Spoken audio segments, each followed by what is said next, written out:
What's up, y'all? It's Ty. In this video today, we're going to be going over talking about our top 10, well, 11. I'm going to include 11 guys in here. But our top 10 budget cards in NBA 2K25 MyTEAM. Cards that if you're starting the game today, that I think can go out there and compete with the best of the best. Now, within these top 10, you're going to be able to create a budget lineup where, you know, I got some point guards, I got some shooting guards, I got some small forwards. You plug in all of them, you can create one of the best budget lineups in the entire game. Now, what does budget mean? I think it's kind of changed over the course of a year.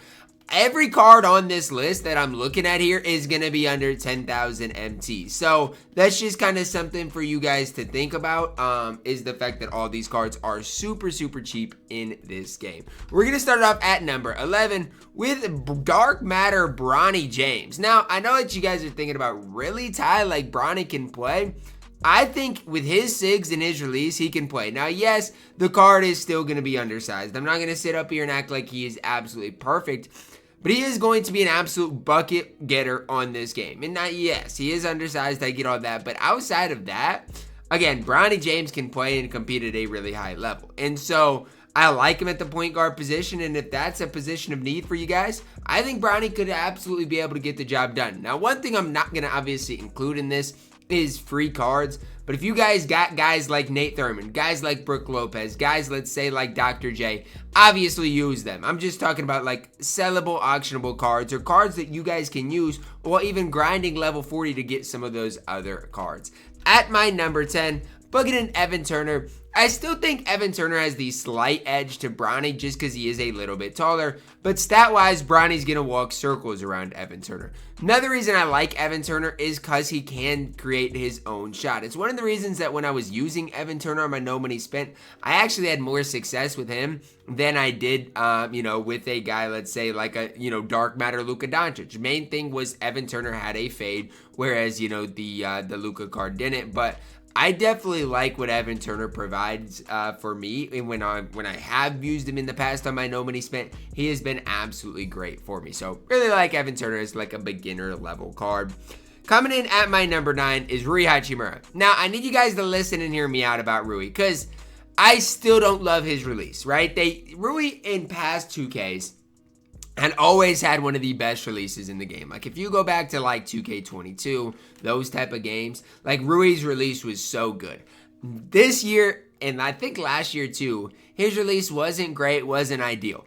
But, I mean, right now at this stage, it's bigger than that because at the end of the day, Rui's 6'8". He's nearly perfect stat, perfect badge-wise. You can get him for 5,000 MT, and that's hard to come by. Like, find another small forward in this game that stat-wise is as good as Rui Hachimura and price-wise is as cheap.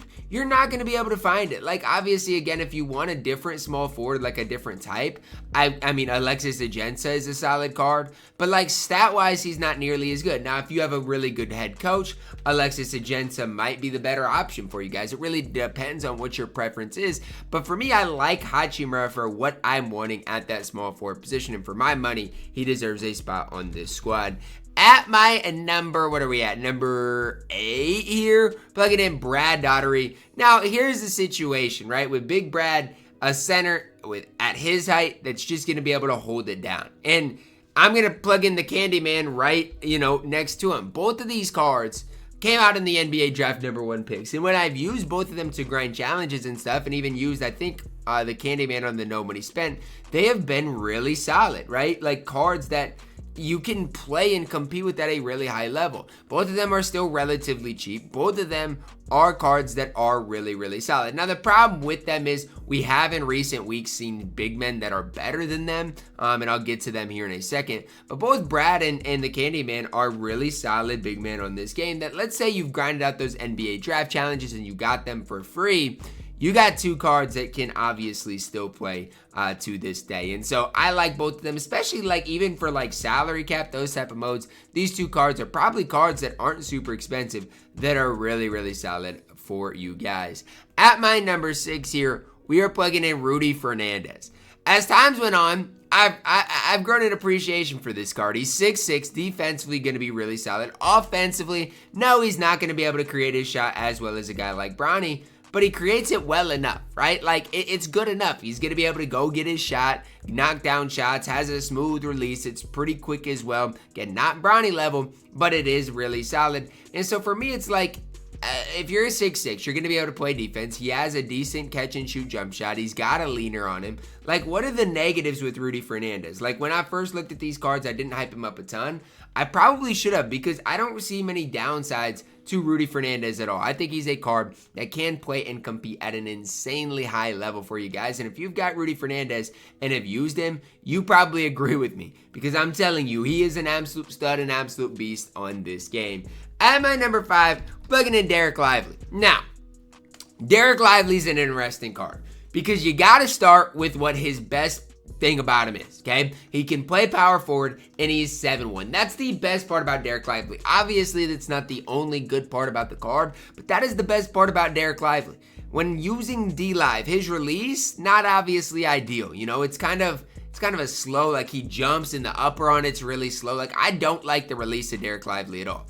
But he is 7'1". He's going to play good defense. He can play that power forward position. To me, there's too much to like about Dereck Lively to not have him in here at my top 5. Now, again, offensively, you got to limit your expectations, especially with that jump shot. It's going to take a lot of getting used to for you guys. But if you are in need of a power forward, I really do like Dereck Lively as far as budget cards are concerned. Coming in at my number 4, we are plugging in a Dark Matter Bruce Bowen, another point guard here. What do I like more about Bruce compared to Rudy Fernandez? Well, he is going to be, I think, an inch taller, and his player build's just going to be slightly better. It's nothing crazy here between the two cards, but that's the one thing that I see for Bruce Bowen that is going to just be a slight advantage compared to a guy like Rudy Fernandez. Defensively, he's going to be off the charts good. As far as shot creation, Rudy Fernandez probably is going to be better, but I think Bruce Bowen is going to do what you guys need him to do at that point guard position, and just be a card that you guys can trust to have on the court that is going to play and compete at a really high level. So I like Bruce Bowen. I like Rudy Fernandez.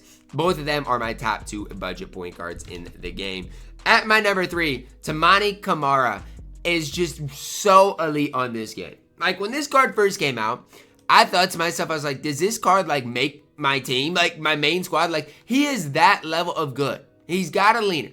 He's got great defense. He's got great offense. There's just no flaws in him. He's nearly perfect stat, perfect badge-wise. Like, a lot of these dark matters that I talk about, like if you look at Bruce Bowen stats and Kamara stats, they're basically all 95 and above in every category. And so there's no real flaws in these cards whatsoever. And so it just comes down to release-wise. It just comes down to player build-wise, those type of things. And for Kamara, there's no red flags when I'm looking at that. So I really do like the card. I think, you know, if you are balling on a budget, Kamara is definitely kind of, I don't want to say a must-have, but one of the first couple of guys that I would recommend you guys picking up. Like, I am really high on this card. Coming in at my number 2, we're plugging in Pervis Ellison, a card that isn't just for like the budget guys, but anybody can run Pervis Ellison and play and compete with him. His SIGs are off the charts good. His release, his release looks kind of funky, but if you use him enough, you're going to be able to green super consistently with him.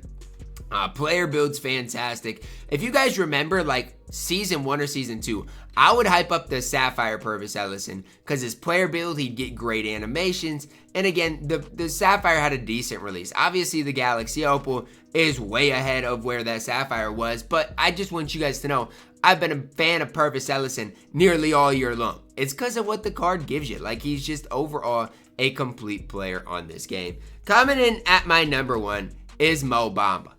I don't think there's a better budget card in this entire game than Mo Bamba. Now, part of that is, obviously, again, we do have some bigs that are decent behind, like, obviously, the level 40. But outside of that, like, we don't have that many good bigs. Like, if you're looking at, you know, you got level 40. You got, obviously, you could go get the Patrick Ewing right now in the game. Those guys are going to be better than Mo Bamba. But, like, level 40 rewards, let's take a look at it. Last season was Paul George. This season, Dr. J. Those are not big men. And so, I mean, a lot of people out there might not have these reward big men. Obviously, this season, you got Brook Lopez, you got Nate Thurman. It's a little bit different. But I'm just saying, if you are in need of a power forward or center, Mo Bamba is definitely the card I'd recommend. Super cheap right now in the game. He's got a good wingspan, got a good player build, got a decent enough jump shot. There's just not enough red flags for me to hate on Mo Bamba whatsoever on this game. These are my top 10 or 11 budget cards in the game right now. You guys can let me know your thoughts on it. Who was I too high on? Who was I too low on? And is there any budget card that you guys like using that I did not include? Drop a like on the video, guys. Subscribe if you are new, and as always, man, I love you guys. Have a blessed day.